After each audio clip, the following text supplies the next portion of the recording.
My grandfather just passed from prostate cancer, and it gave me like a chance to like take out all my frustrations out, and I committed to that for about I think like a year straight. All I would do is go to the music room, drum as long as I can.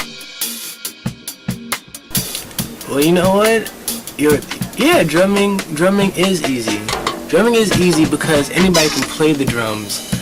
But when you go ahead and you get to that point, it's like, okay, I know how to do boom and kick.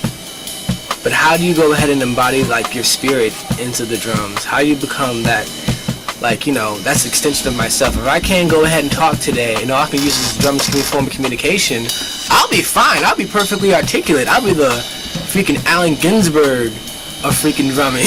I would be a very eloquent, very articulate, you know, large vocabulary person, because there's a lot of like different things that influence me. Like I can walk down a block and see like a one-way street and two cars going like different directions, and I can go ahead and embody that and say that through my drums. But you know when you go ahead and do like maybe like a 16-note roll, besides going up and down, you just go ahead and switch over your hands, and that's a different expression all on its own. Because drumming is necessarily easy. You can either be really soft, really loud. But how do you expand that even more? I definitely took lessons, because you can't put a price on a good teacher, man. Like seriously.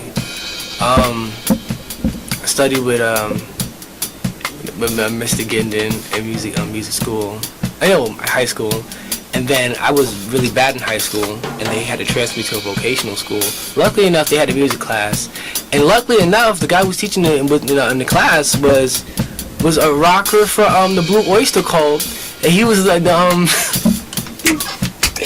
he was a guy that was saying more cowbell. Oh my God, he actually had a shirt that said more cowbell in there. So yeah, I studied the more cowbell guy, and then I went to college to Medgar Evers, and I studied with Wally Gator Watson, and he was actually an apprentice of Cab Calloway.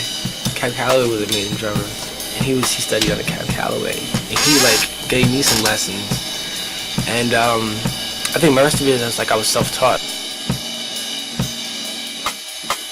My drumming is different because I can hop in and out of genres at any point in time, and it won't feel like anything's happening, because I'm like in touch with the time. I can slow down, I can speed it up, and you won't lose me. Let me add a little ding over there. I love doing that.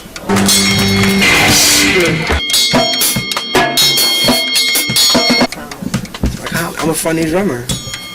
I look funny, I play funny, I entertain people, and I may even teach you something, so that's what comedy is. You get a little bit of perspective, entertainment.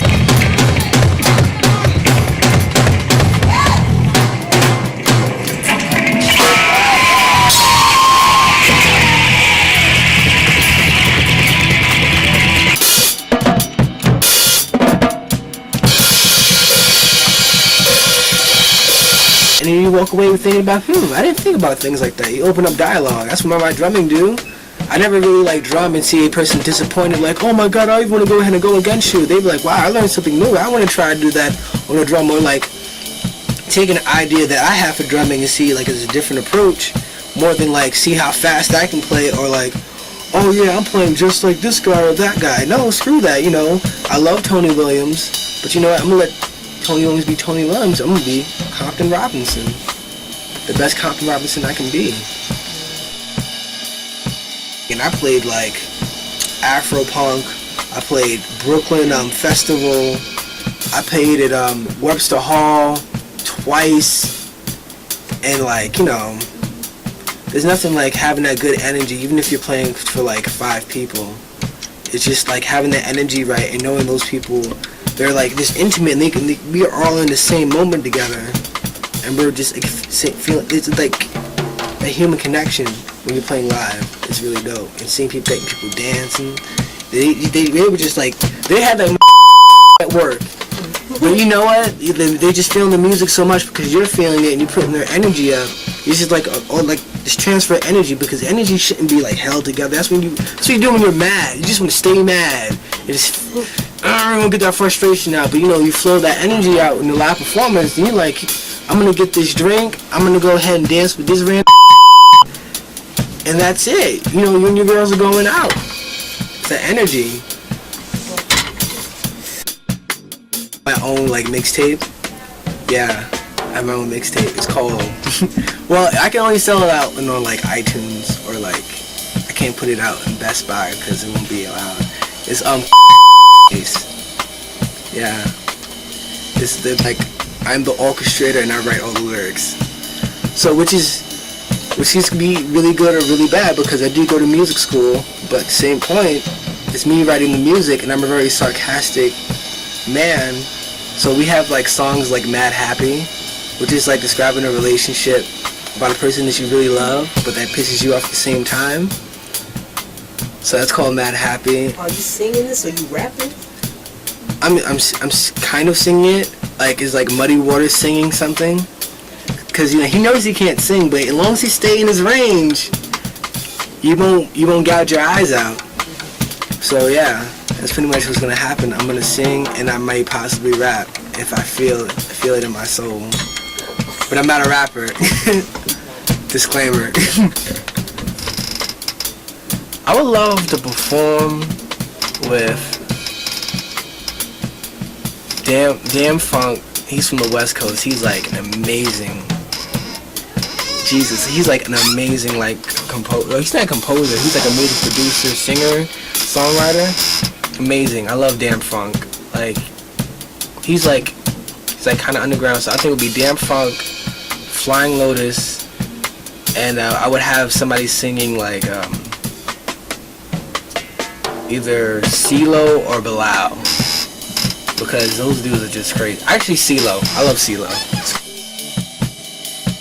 Prepare to be your heart to be broken, and it's rough. I'm not even gonna lie. It's like there were some times when I would like go after a show and like walked, and I used to live in Co-op City, and I remember one time I went to a show. It was like they weren't even called Riot in Paris. We were called the Freshmen still at the time, and at one point it was just like, you know, I'm pretty much paying to play because I would take this cab to the venue, then I had to go ahead and take my stuff back to the Bronx, and I didn't have cab money to go back to the Bronx. I closed all my equipment in the 6 train, got out the 6 train, and had to go and carry my equipment throughout the highway because the bus stopped running towards going to Co-op City.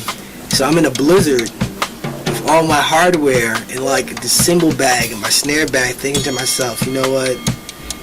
I didn't even make any money, and I'm walking through like a blizzard for this music shit. Like, I'm just hurt right now. But you know what? You just gotta keep at it. You just gotta keep at it because, you know, it's gonna eventually pay off. Like, it has to.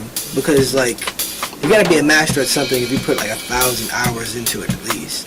You gotta master it or at least have a very firm understanding of whatever you wanna do. Is callmecompton.tumblr, and Tumblr is spelled in TUMBLR.com, tumblr.com.